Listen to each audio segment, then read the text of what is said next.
This evening we will go back to Satipaṭṭhāna Sutta. You remember a few days ago we were speaking about this discourse. The practice that we are doing is called Satipaṭṭhāna, and there's two major collections of teachings about this practice. You find one collection in the Satipaṭṭhāna Sutta. This appears twice in the canon. And there's also the Satipaṭṭhāna Sañutta, the collection of brief discourses about Satipaṭṭhāna. The modern methods of Satipaṭṭhāna are all based on these teachings, on these sutras. Here we've been looking at the opening section of the Satipaṭṭhāna Sutta, and we went through especially the Buddha describes the practitioner doing the four foundations or the four establishments of mindfulness. Here a practitioner surrendering longing and dejection for the world, lives tracking body as body, feeling as feeling, mind as mind, phenomena as phenomena, ardent, mindful and clearly understanding. And we went through that sentence. So then the Buddha starts to apply this to specific aspects of the practice. And the first one that he talks about is anapanasati, mindfulness of breathing. Tonight what we're going to do is go through some of the section on breathing, and if we have time we'll move on to the chorus of the discourse and see how he talks about the process of getting started on a meditation object and then moving into it. Tonight we're talking about breathing, but the same basic process applies to any meditation object. Here we're specifically talking about breathing. The Buddha begins, here a practitioner goes into a forest or to the root of a tree or to an empty place, sits down, crosses her legs, straightens her back and establishes her mindfulness directly. Mindfully she breathes in, mindfully she breathes out. So this is describing the practitioner. First, the location, a forest, the root of a tree or an empty place. I think according to the tradition this hall would be regarded as an empty place, although it's not really empty. It's full of people, but it's not full of disturbances. So we have a dedicated place that we go to do the practice. The practitioner sits down, crosses her legs, straightens her back. Now this is the only thing that the Buddha ever says about posture, which is interesting because when we teach, we spend a lot of time and energy working on posture. I think the reason why it's not mentioned, firstly, a lot of the postural work would be part of the oral tradition rather than something recorded. In other words, yoga. Whatever yoga traditions that they had at the time of the Buddha, they wouldn't have bothered recording this. But also, of course, at the Buddha's time, Indians would have very little furniture. They would basically live on the floor. Sitting down on the ground with your legs crossed would be about as complicated and difficult an operation as sitting in a comfortable chair in front of a TV would be to us. So obviously if you're writing a meditation manual and if your meditation posture involves relaxing in a chair, you don't really have to say very much. You just say, you find a nice chair and you sit down. You wouldn't need to give any more instruction. And so for the Buddha in his time, you don't need to give instruction on how to sit on the floor. It's obvious. Everybody knows how to do it. We, of course, have problems. So we have chairs and equipment and stretchers and all this sort of stuff. And then the practitioner establishes her mindfulness directly. Now this is an important phrase. How do we become mindful? How do we set it off? We've talked about losing mindfulness. Mindfulness is memory. The way I lose it is by forgetting. And as the days go by, if you're maintaining the commitment to be mindful throughout the day, what you'll be noticing more and more, becoming more and more sensitive toward, is how often we forget. We're constantly forgetting. So once we start to pay attention, once we start to actually try to be mindful, we find ourselves again and again and again waking up, having just forgotten, which can be quite discouraging at times. But this is the process. We start to study this whole process of how we forget and then how we remember. We forget, remember, forget, remember, forget, remember. This is the process of being mindful. And by studying this process as continuously as possible, that's how we learn mindfulness. That's how we develop it. It's very simple. We don't need necessarily to be sitting cross-legged in the hall. We can do this very successfully in ordinary, everyday activities. But it's keep reminding ourselves, I am already aware. Or keep reminding ourselves to be aware of the walking, to be aware of the eating, to be aware of the thinking, and so on. But how do we create the mindfulness? The verb that is used to talk about this is upaṭṭhāti. It comes from the root sta, to stand, to station, and upa, nearby, to stand, to station something nearby. First of all, this idea of standing and stationing, it conveys firmness. One of the images that the Buddha uses to describe mindfulness, in one discourse, he gives an extended metaphor about taming a wild elephant. Taming our own minds is like taming a wild elephant. And so he goes through this whole process, which the Indians would have been very familiar with, because the elephants were the heavy machinery of their time. Capturing elephants, bringing them out of the forest and taming them was a major industry, a very important, skilled job.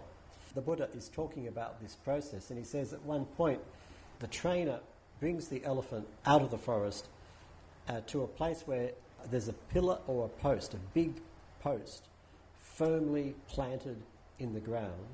He ties the elephant up with a thick rope, and then the elephant can't get past the rope. So there might be a very long rope, and the elephant can wander as far as that rope goes, but no further. The elephant is used to being free in the forest, but then discovers he's not free, he's trapped by that rope. He can only go as far as the rope, and that's it.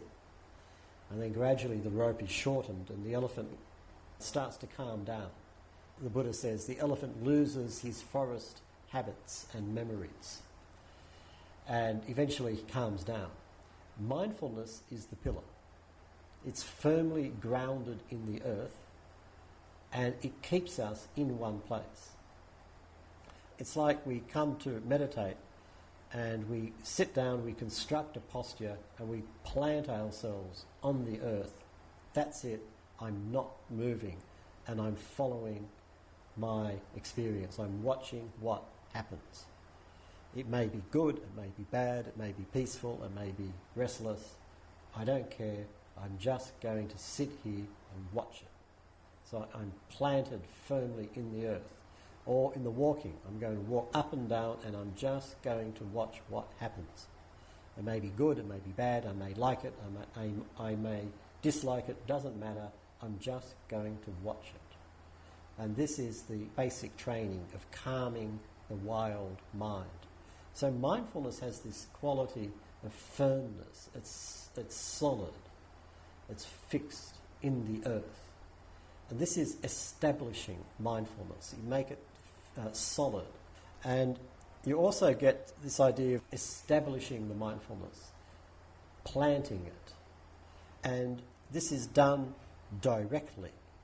The term is parimukkam, which roughly translated is in your face, face to face.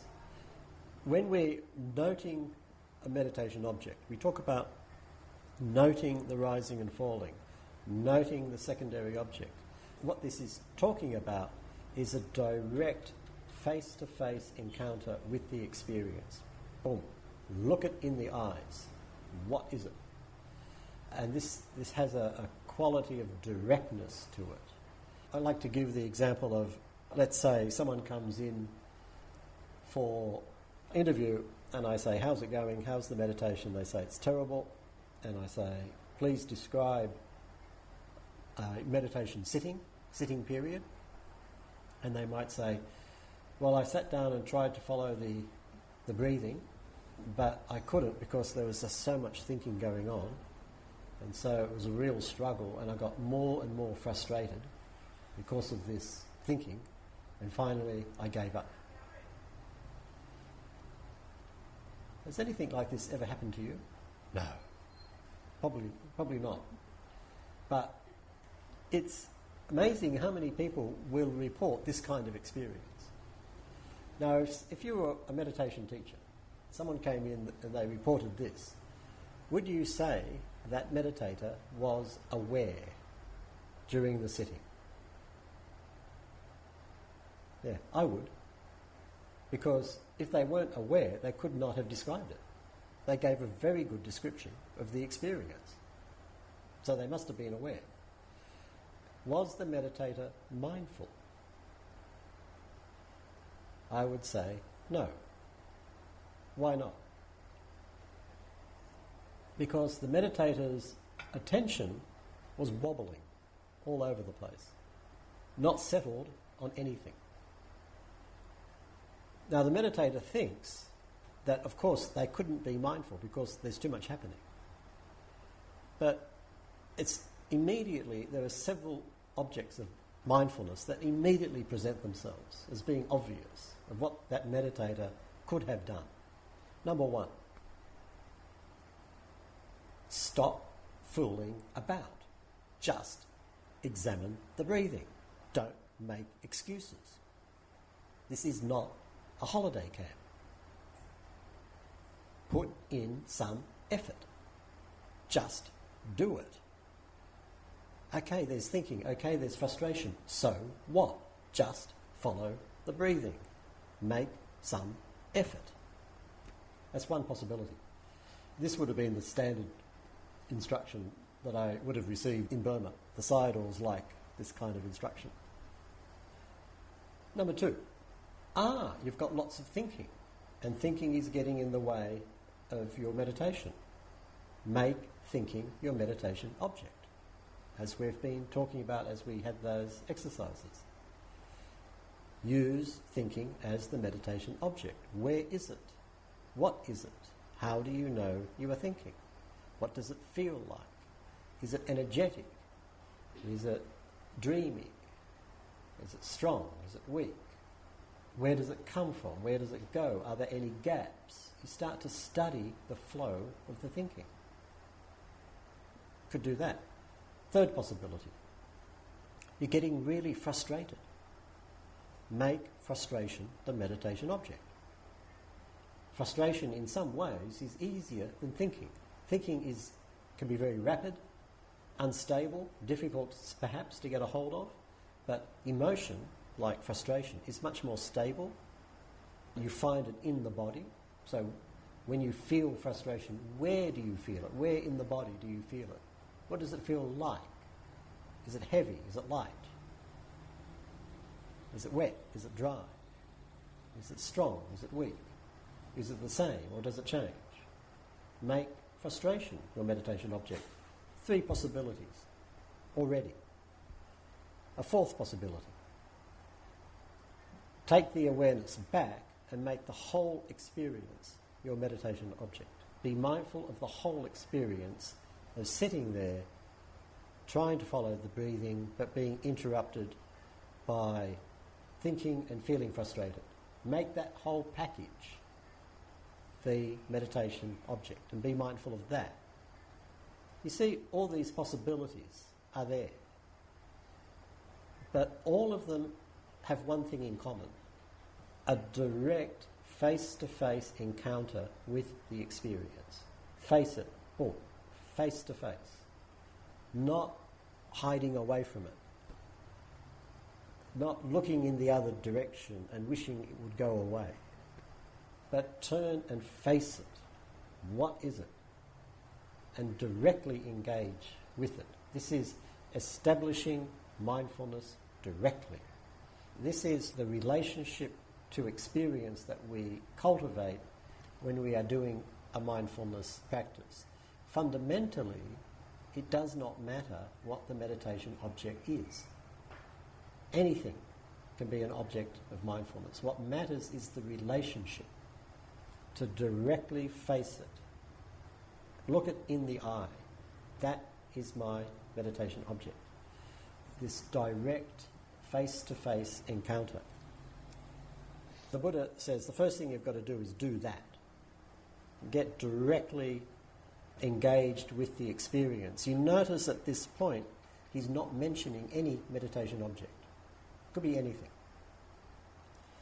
Then he says, mindfully she breathes in, mindfully she breathes out. So then the awareness goes to the breathing, and the meditator breathes in and out mindfully. Now what does he mean by breathing in and out mindfully?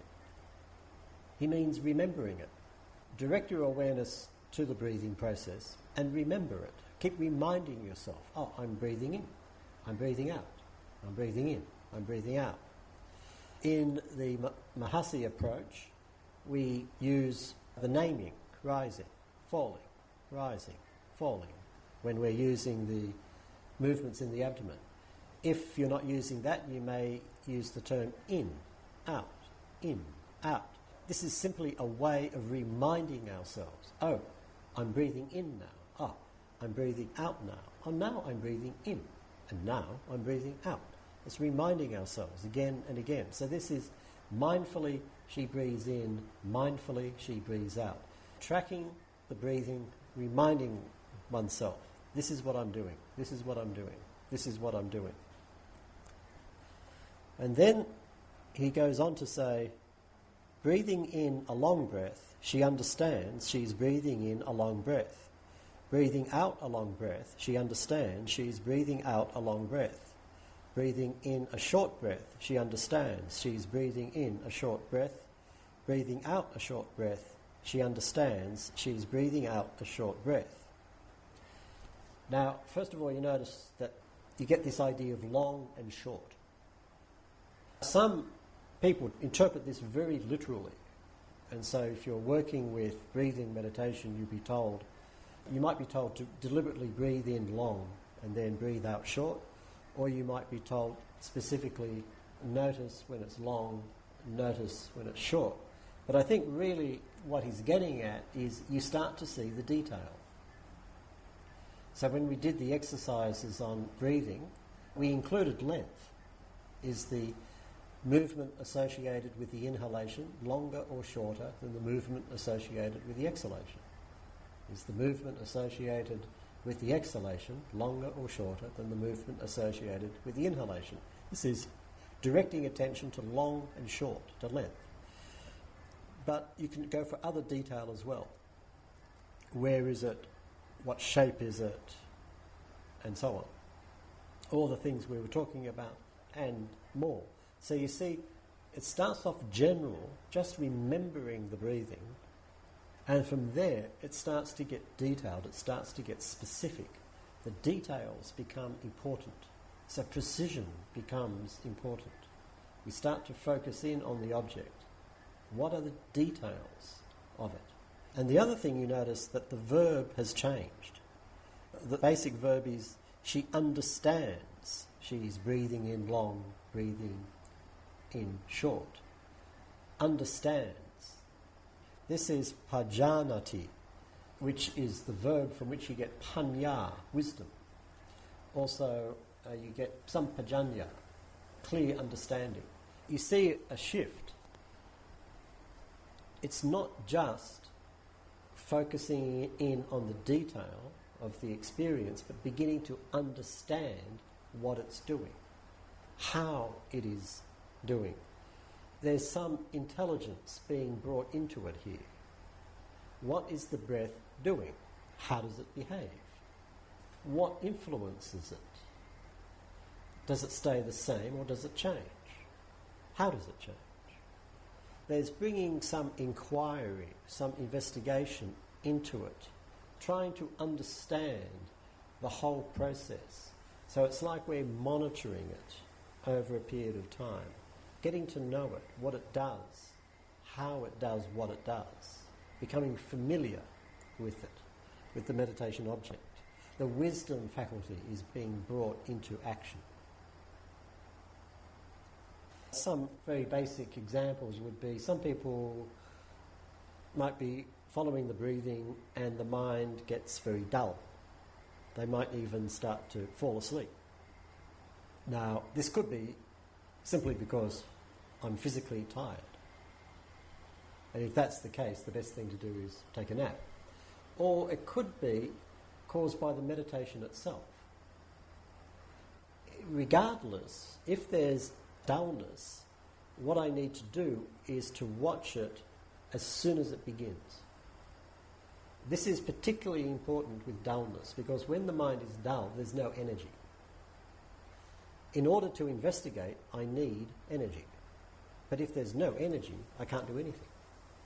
There was one Burmese teacher in Thailand, Ajahn Asaba, who recently died. He used to talk about this in terms of the classic hindrance of sloth and torpor. This is the dullness.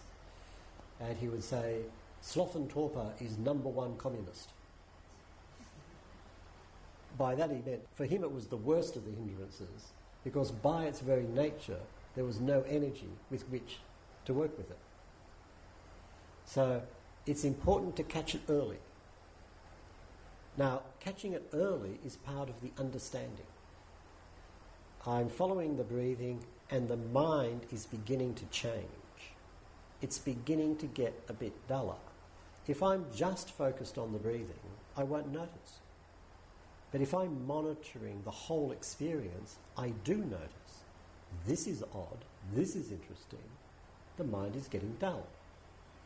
So the first question would be, when does the mind get dull? Does it get dull on the inhalation or the exhalation?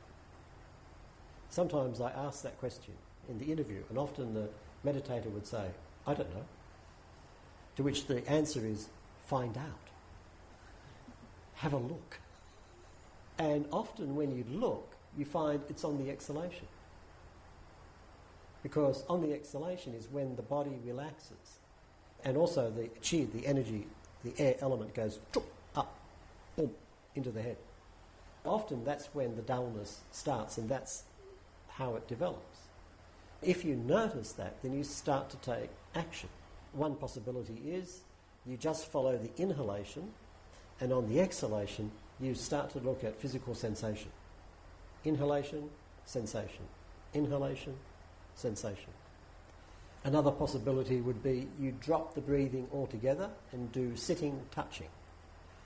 In sitting touching, you pull back your awareness to the whole body, reconstruct the posture so the body is straight. You're feeling the whole body.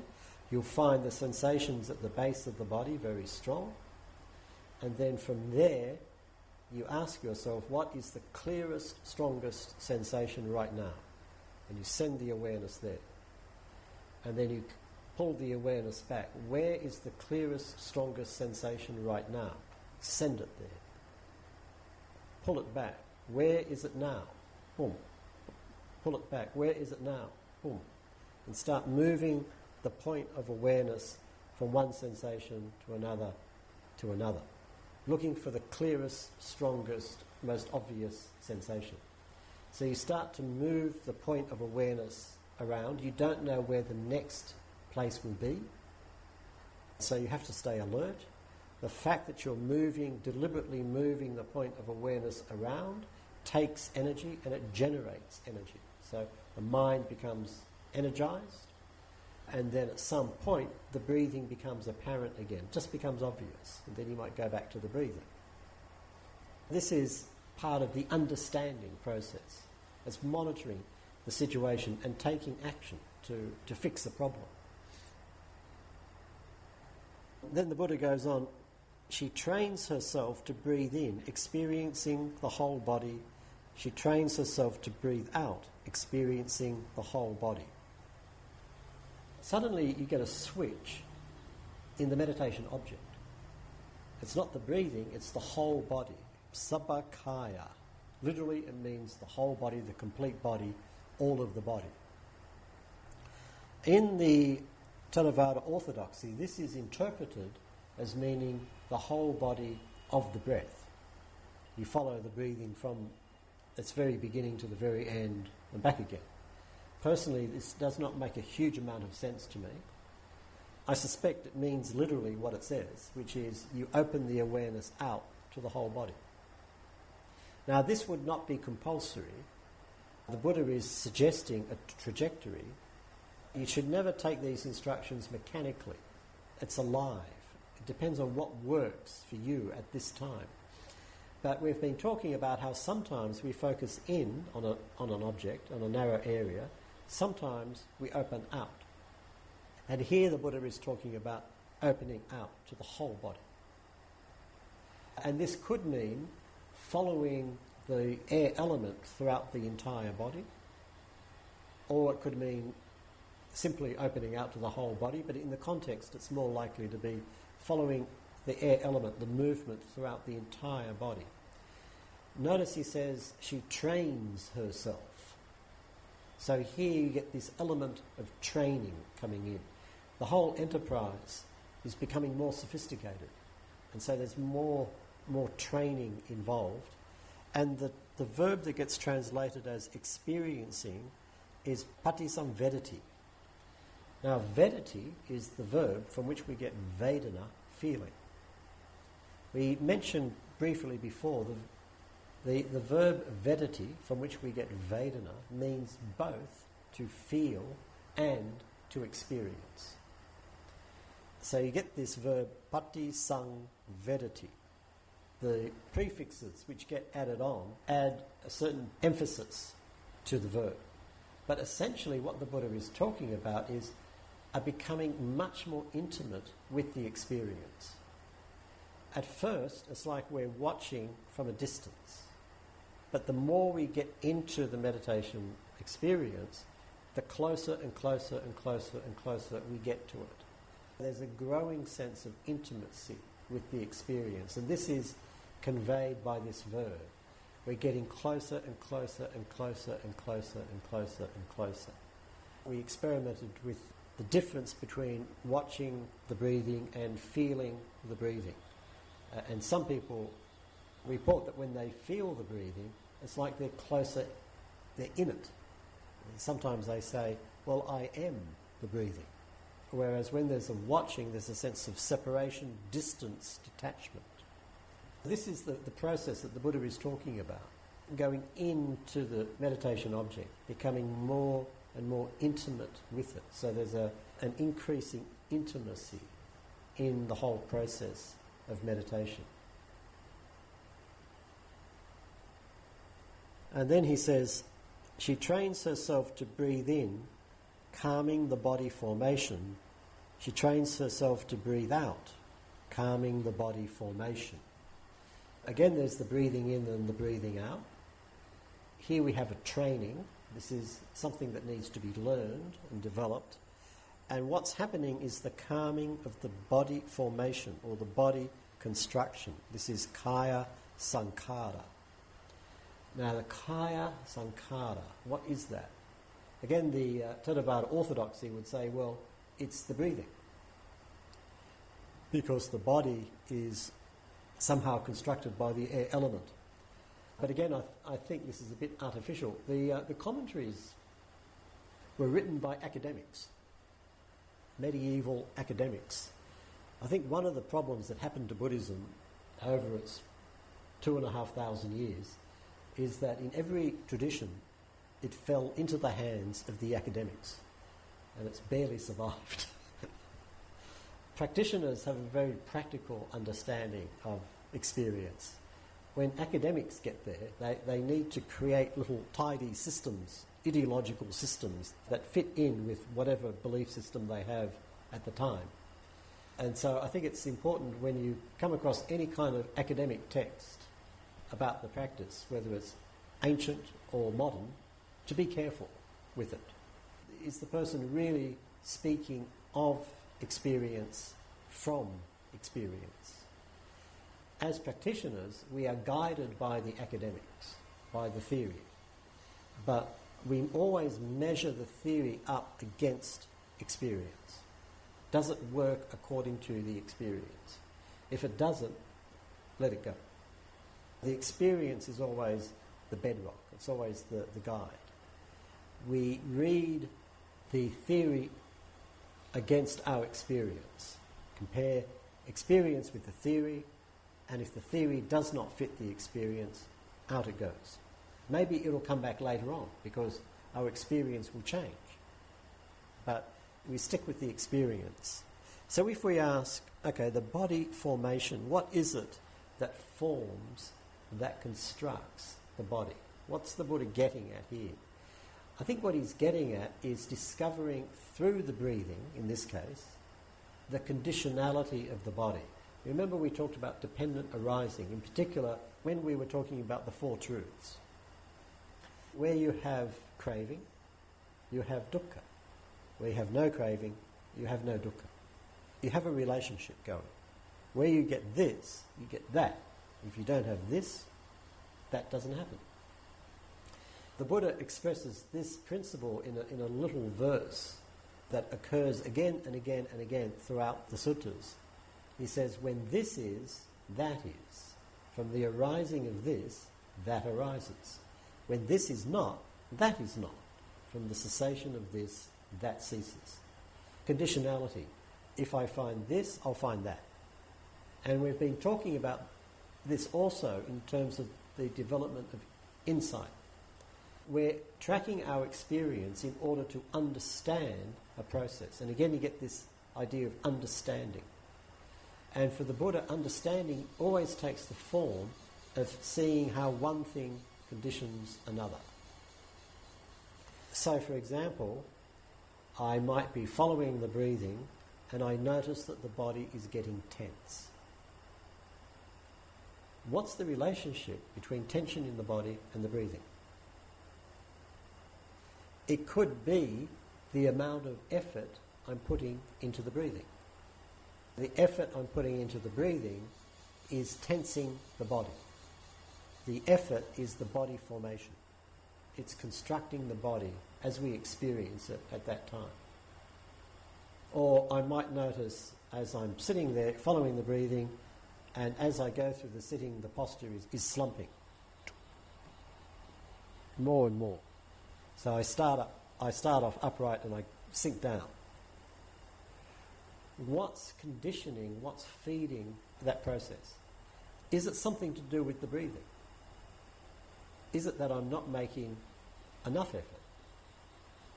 Is it in the exhalation, the relaxation associated with the exhalation, the body starts to slump? Is that it? Is it that experiencing the whole body, I'm experiencing air element, the chi flowing through the whole body? Is it that I'm losing touch with the upward flowing air element? Something's going on. So what is it? What's conditioning this? Or in everyday activity, I might notice, for example, that I'm feeling a bit agitated, and then I notice, actually, I'm not breathing now. I've forgotten to breathe. So there's a link between my state of agitation in the mind and the tension in the body and the breathing. If I forget to breathe, I get really tight. And when I get anxious, I forget to breathe. So there's a mind-body relationship going on here. These are all examples, possibilities. But what it's about is the body formation, the body construction. What is it that constructs the body as we experience it now? And what's the relationship to the breathing? How is the breathing affecting the body? And how is the body affecting the breathing? It starts to open out. When the Buddha is talking about experiencing the whole body, he's talking about opening it up geographically from a small focus to a wider one. When he's talking about calming the body formation, he's talking about opening it up again, but not in terms of geography, but in terms of conditional relationship. What gets in the way of my calming the body and the mind? What's disturbing that process? What's causing me to be agitated? Or what's causing me to be dull? And all the time, the breathing is going on. At this point, it may be that the breathing itself is not the meditation object. I may be going out to something else, but in the background, I have the sense of the breathing. It's still going on. And then I come back to the breathing. And then I go out to look at something. I come back to the breathing. I go out, I come back. I go out, I come back. The breathing is there as a kind of a background. If we're working with rising and falling of the abdomen, once we get it really established, it's always there. It's at the foreground. Sometimes I'm consciously with it. Sometimes I'm focused down, very narrowly, watching the detail. Sometimes it opens up and it's quite wide. Sometimes the awareness goes somewhere else, but the breathing is in the background, the rising and falling is in the background, and as soon as I finish investigating over here, boom, the rising and falling comes back again, and it's back in the foreground.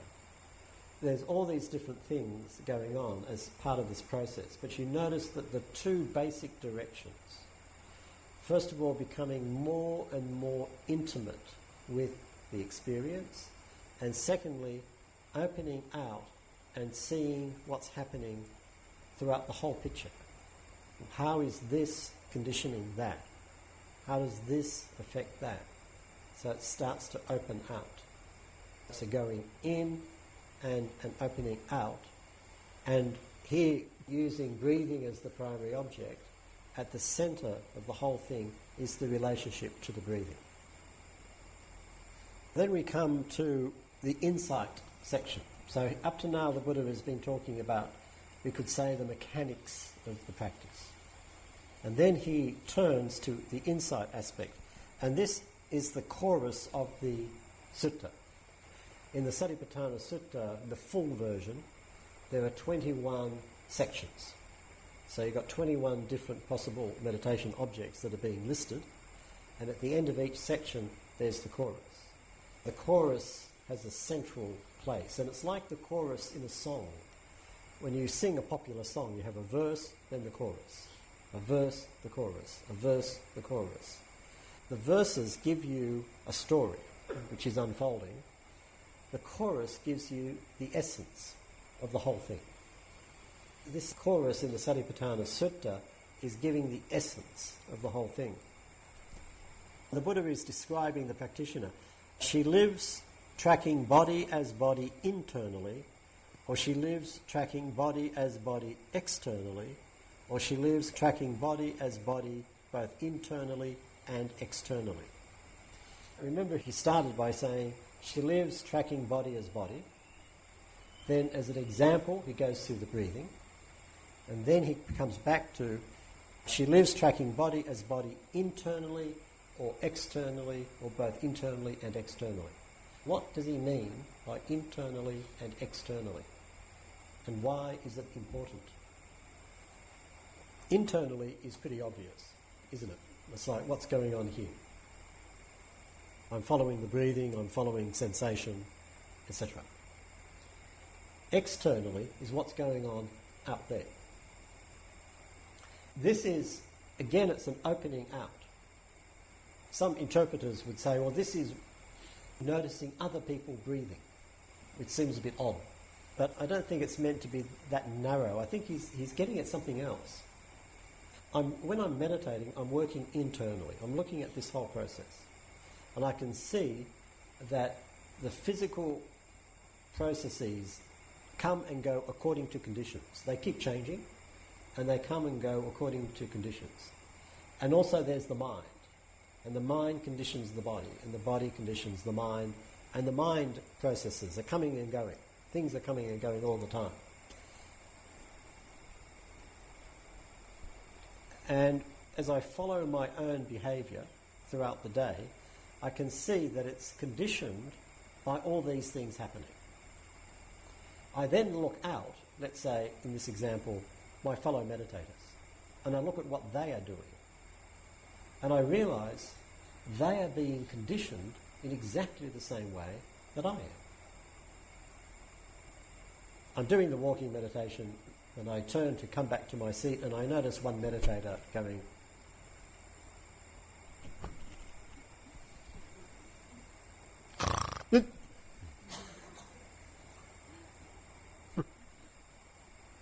Now, if I'm caught up in self, I could think, oh, what a hopeless meditator. I'm much better than that. At least I don't fall over.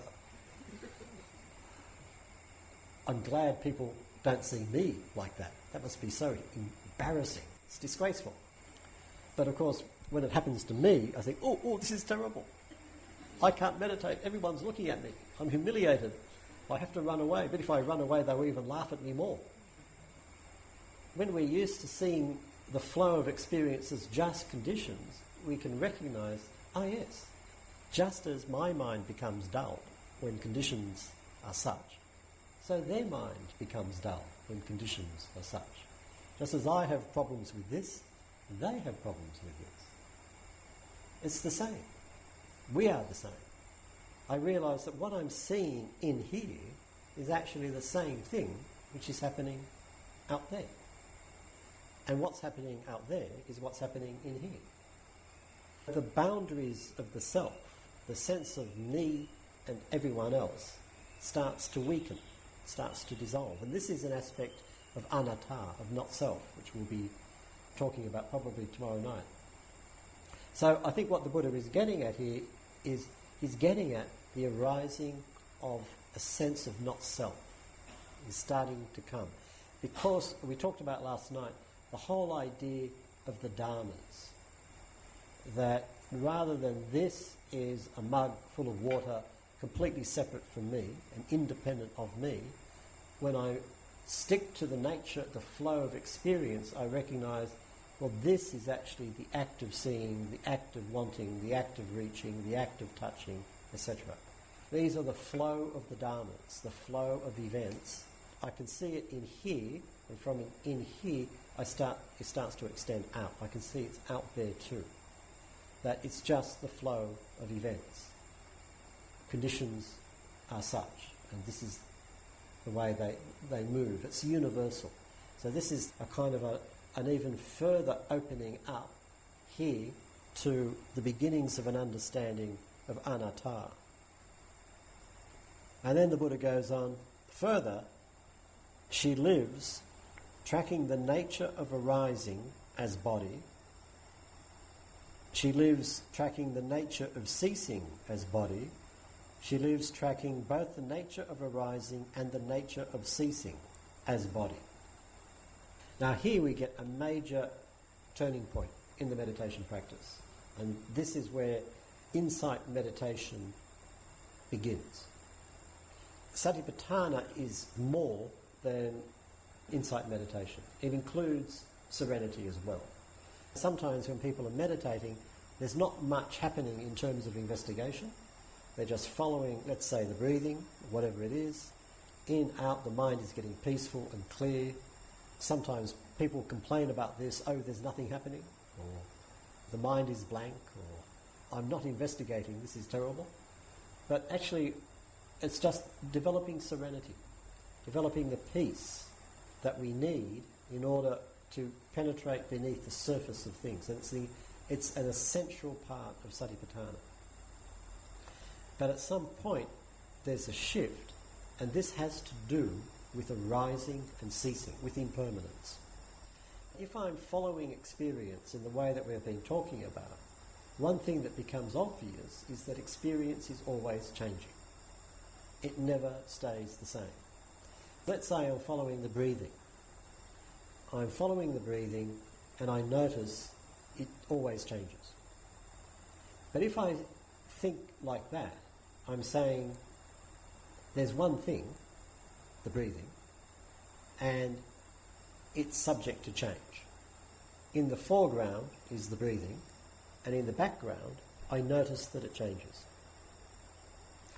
Now the Buddha says, instead of she lives tracking breathing, or she lives tracking body as body, in this case the breathing, here he says she lives tracking the nature of arising and the nature of ceasing as body. There's a shift. What's happening is it's like a foreground, background shift. Instead of following the body, let's say the breathing, and noticing in the background, oh, it's always changing, I suddenly realise what's happening is what I'm following is change itself, and yes, this change is happening in the breathing. It's this movement where what is before in the background, suddenly it's now in the foreground. So what I'm tracking is the nature of change itself. When this happens, that's the beginning of insight meditation. Because now, technically, the object of meditation is the nimitta, the sign of impermanence. This is the beginning of insight meditation. And this beginning cannot be controlled. I can't decide I'll do it at 8:30 tonight. It happens when it happens. It's not under our control. Up until then, I'm following the breathing, I'm noting other things, I'm opening out and seeing conditionality, as we've been talking about. But broadly speaking, this is still in the realm of serenity. And then suddenly there's a shift, very subtle. At first I might not even notice it, and I suddenly realise I'm not noticing things which are conditioned, I'm noticing conditionality itself. And this is, again, it's going deeper and deeper and deeper into experience, and the perception itself is changing. Further, her mindfulness is established on there is body to the extent necessary for understanding and continuous mindfulness. So this is another move. Mindfulness is established on atti kayo, is the expression. Kayo is body, atti is the third person singular of the noun to be. It is, or there is. So atti kayo could be translated as body is, or you could translate it as there is body. Now what he's getting at is this. We're becoming more and more and more intimate with the experience. We're seeing the conditionality of the experience. Everything changes and everything influences everything else. The impermanence of things is becoming increasingly obvious. We're even getting a sense of the not-selfness of things, the internal, external. And at some point we become so intimate with the experience that everything else drops away. Everything goes. It's just this. It's just body. It's just the inhalation. It's just the exhalation. And this is a full intimacy. It's just this, where everything else drops away, including the one who is doing the meditating. Forgotten. It's just this. This happens to the extent necessary for jnana and pattisati. Jnana is understanding or insight, and pattisati is continuous mindfulness, unbroken mindfulness. So all there is the flow of mindfulness, the flow of experience, completely intimate, and with that flow there's an understanding, there's wisdom, insight is developing. There's nothing else happening. The meditator has disappeared. There's no sign of the meditator. It's just a flow of mindfulness and a flow of understanding. going along with it. And this is a maturity of the practice where the whole thing has become completely natural. There's nothing special about it. Of course, to get to this point, this is one of the reasons why we emphasize the importance of mindfulness in everyday activity. If we think that meditation is a special thing that we do when we sit in a certain posture or walk up and down very slowly, it's very, very difficult to get to this stage. We need the mindfulness to be as continuous as possible. Now, this is not being perfectionistic. Remember, we said how when we start to study the flow of mindfulness throughout the day, we notice how often we forget. But that's the point. We notice how often we forget. It's the noticing which is the mindfulness. If we build up this momentum, then we get this sense of simply the flow of mindfulness throughout the day and a complete intimacy with the experience, where all this stuff about meditation methods and so on, it's all gone. It's just sitting here. It's just listening. It's just walking.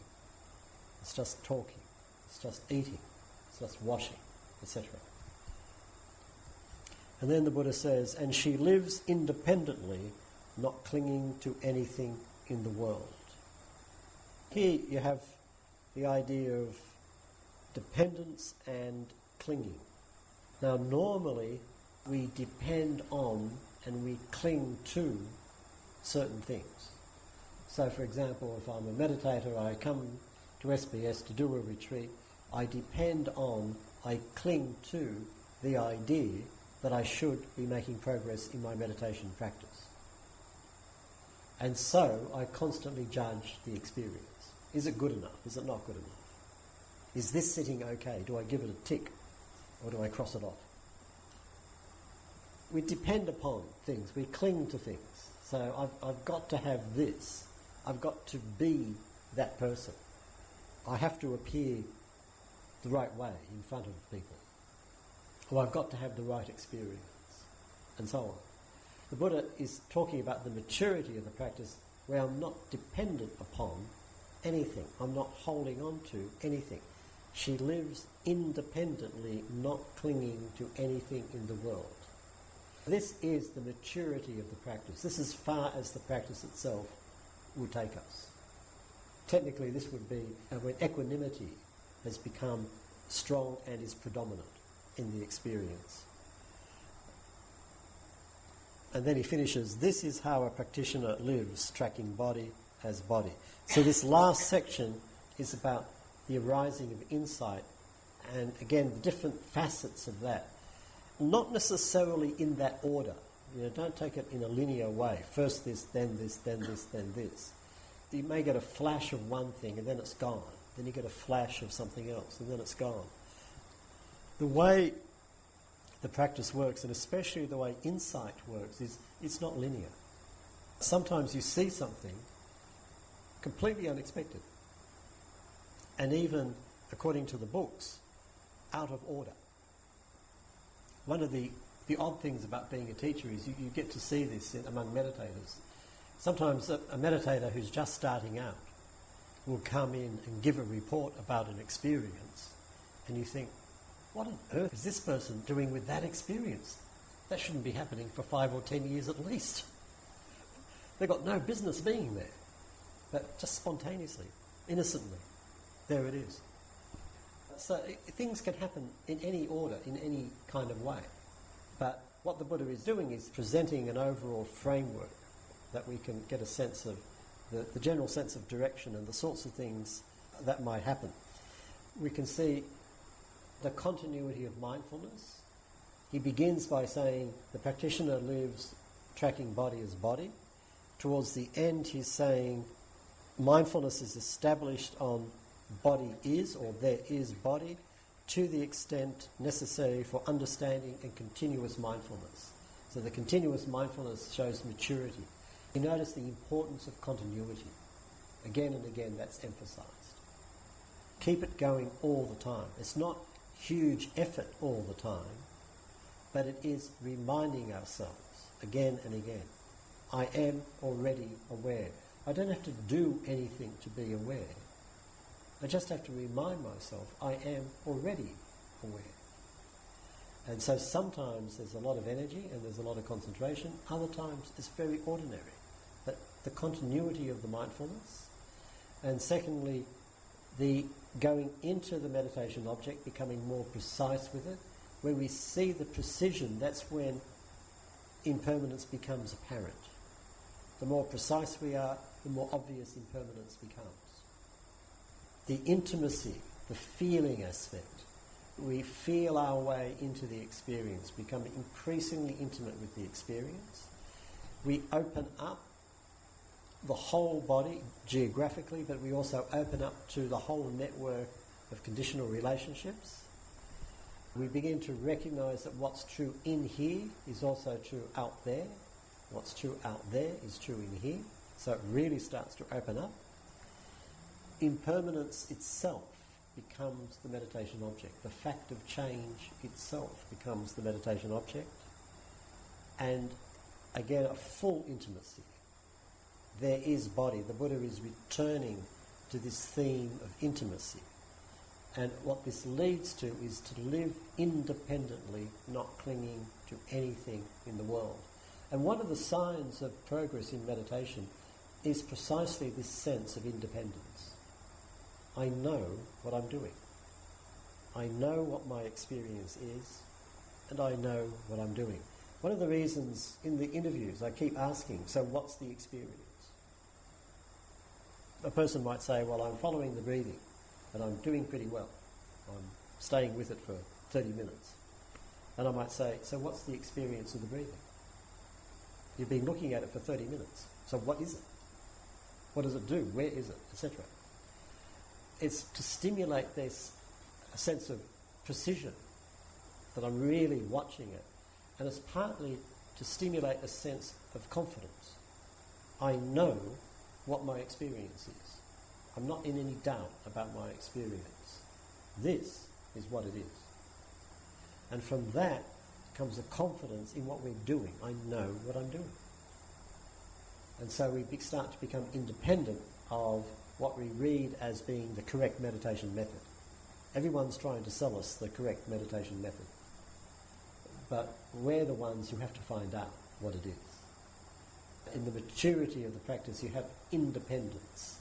If you have a group, a spiritual group, where people are more and more dependent, say, upon the Guru, then you know something is wrong. But if people are becoming more and more independent, then something right is happening.